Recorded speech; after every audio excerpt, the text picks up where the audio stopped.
একদিন সকালে বনের একপাশে গরম রোদে বসেছিল খরগোশ।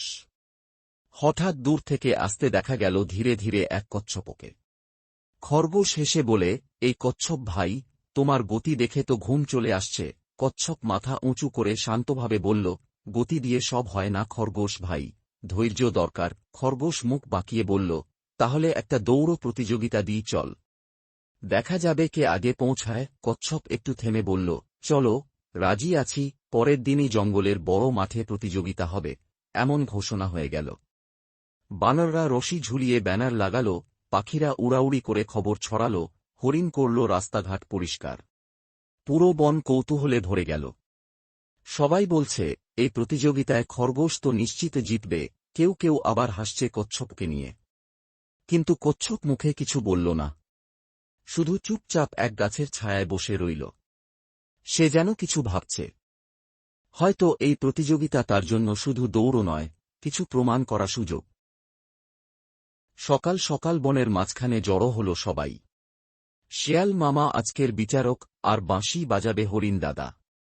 খরগোশ লাফাতে লাফাতে এসে বলল, আমি এক লাফেই পৌঁছে যাব। এই দৌড়টা খেলাই। কচ্ছপ কিছু বলল না। সে ধীরে হাঁটতে হাঁটতে লাইনে এসে দাঁড়াল। শেয়াল মামা বলল, দৌড় শুরু হবে বাঁশির আওয়াজে। সবার চোখ খরগোশ আর কচ্ছপের দিকে। পাখিরা গাছে বসে, বানররা দোল খাচ্ছে। হঠাৎ ভুঁই, বাঁশির শব্দে শুরু হল দৌড়। খরগোশ এক লাফেই অনেকটা এগিয়ে গেল। সবাই হাততালি দিচ্ছে, এই তো খেলা শেষ। কিন্তু কচ্ছপ ধীরে স্থির মনে হাঁটছে। সে মাথা নিচু করে নিজের গতিতে এগোচ্ছে। এদিকে খরগোশ একটু পরেই গাছের নিচে এসে বসে পড়ে।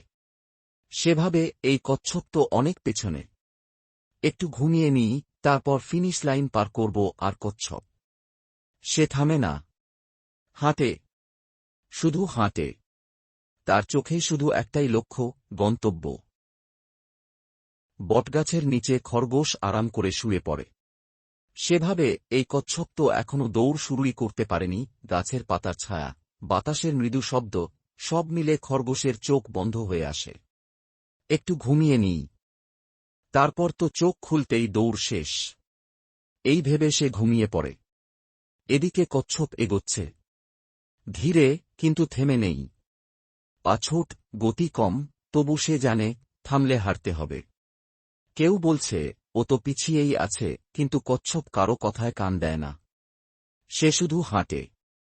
একসময় কচ্ছপ এসে পড়ে সেই বটগাছের পাশে। সে দেখে খরগোশ গভীর ঘুমে।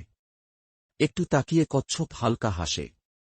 কেউ যদি নিজে থেমে যায়, অন্য কেউ না থামলেই হয়তো পার হয়ে যায়। সে কিছু না বলে সামনে হাঁটতে থাকে। খরগোশ তখনও জানে না, তার প্রতিদ্বন্দ্বী তাকে ছাড়িয়ে যাচ্ছে, চুপচাপ, সাহস নিয়ে। বেলা গড়িয়ে গেছে। বনের আকাশে এখন আর সকাল নেই, রোদ হেলে পড়েছে পশ্চিমে। গাছের নিচে তখনও ঘুমিয়ে খরগোশ। হঠাৎ এক পাতা ঝরে পড়ে তার নাকে। সে চোখ মেলে চমকে ওঠে। ওরে বাবা, আমি তো ঘুমিয়েই পড়েছিলাম। তারপর খপাখপ করে উঠে দাঁড়ায়। সে চারদিকে তাকায়, কচ্ছপ নেই। দৌড়ে ছুটে চলে খরগোশ জঙ্গলের পথে। পথে দেখা হয় বানরদের সঙ্গে। তারা বলে, ওই তো, কচ্ছপ তো অনেক আগেই চলে গেছে। খরগোশের মনটা কেমন যেন হয়ে যায়।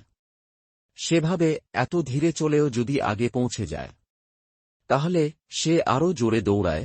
কিন্তু রাস্তায় কিছু বাঁক, কিছু কাঁটা, কিছু ঢাল, খরগোশের গতিতে বাধা হয়। এদিকে কচ্ছপ ধীরে ধীরে সামনে এগিয়ে যাচ্ছে, তার মুখে ক্লান্তির কোনো ছাপ নেই। একসময় খরগোশ দেখতে পায় দূরে সেই ফিনিশ লাইন, আর তার ঠিক সামনেই কচ্ছপ। খরগোশ দৌড়ায়, গতি বাড়ায়, মনে মনে ভাবছে, এবার আমি ফিনিশ লাইন ছুঁই না মানেই নয়। কচ্ছপ তার সামনে একটু এগিয়ে আছে, কিন্তু সে এত ক্লান্ত নয়, যেন শক্তির একটা গোপন উৎস আছে। দুজনের চোখে একটাই লক্ষ্য, গাছের নিচে লাগানো লাল ফিতা, যা ফিনিশ লাইন চিহ্নিত করে। খরগোশ দৌড়াতে দৌড়াতে হঠাৎ হাঁটুতে ব্যথা লাগে। সে থমকে দাঁড়ায়। অফ, এত দ্রুত দৌড়াতে গেলে বয়স তো আছেই। সে একটু বিশ্রাম নিতে চায়, কিন্তু মনে মনে জানে আর সময় কম। কচ্ছপ ধীরে ধীরে এগোচ্ছে, আর মনে মনে ভাবছে, আমি হয়তো ধীর, কিন্তু আমি থামিনি।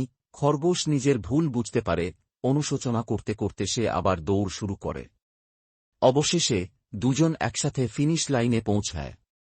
সব পশু মিলিয়ে তালে তালে হাততালি দেয়, সবাই বলে, জয় হল বনের। এই বন্ধুত্বের দৌড় শেষ হলেও খরগোশ আর কচ্ছপের মধ্যে নতুন গল্প শুরু হল। খরগোশ বলল, তুমি ধৈর্য ধরে লড়াই করলে, আমি আমার গতি ঠিক করব। কচ্ছপ হেসে উত্তর দিল, তুমি দ্রুত দৌড়াও, আমি ধীরে, আমরা একসাথে অনেক দূর যেতে পারি। তারপর থেকে তারা বন্ধু হল, একসঙ্গে ঘুরে বেড়াতে লাগল বনে। বনের সব পশু খুশি, সবাই বলল, খরগোশ আর কচ্ছপের বন্ধুত্ব আমাদের বনের সবচেয়ে সুন্দর কথা। এভাবেই শিখল তারা, প্রতিযোগিতা ছাড়া বন্ধুত্বের মজা অনেক বেশি। বন্ধুত্ব গড়া মানেই সবসময় শান্তি নয়। একদিন বনের অন্য পশুরা একটা নতুন প্রতিযোগিতা আয়োজন করল, বনে লুকিয়ে থাকা গুপ্তধন খুঁজে বের করার খেলা। খরগোশ আর কচ্ছপ রাজি হল একসঙ্গে অংশ নিতে।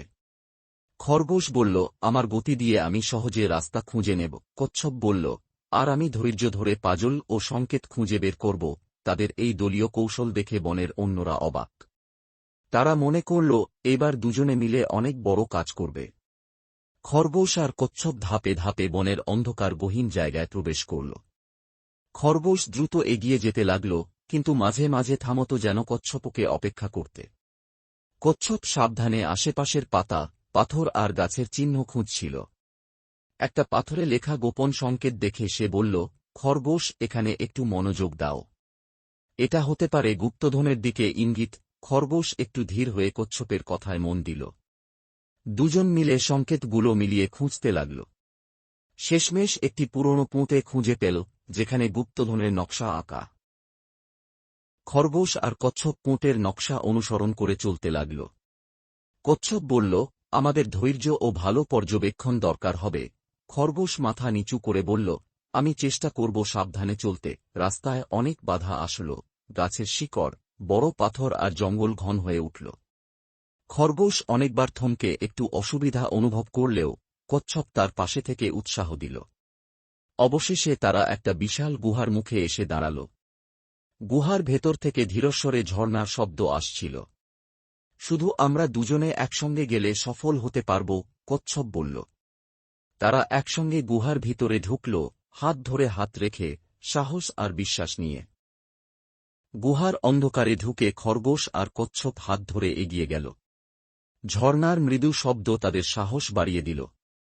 হঠাৎ তারা পৌঁছাল এক বিশাল কক্ষে, যেখানে একটা পুরনো কাঠের বাক্স রাখা ছিল।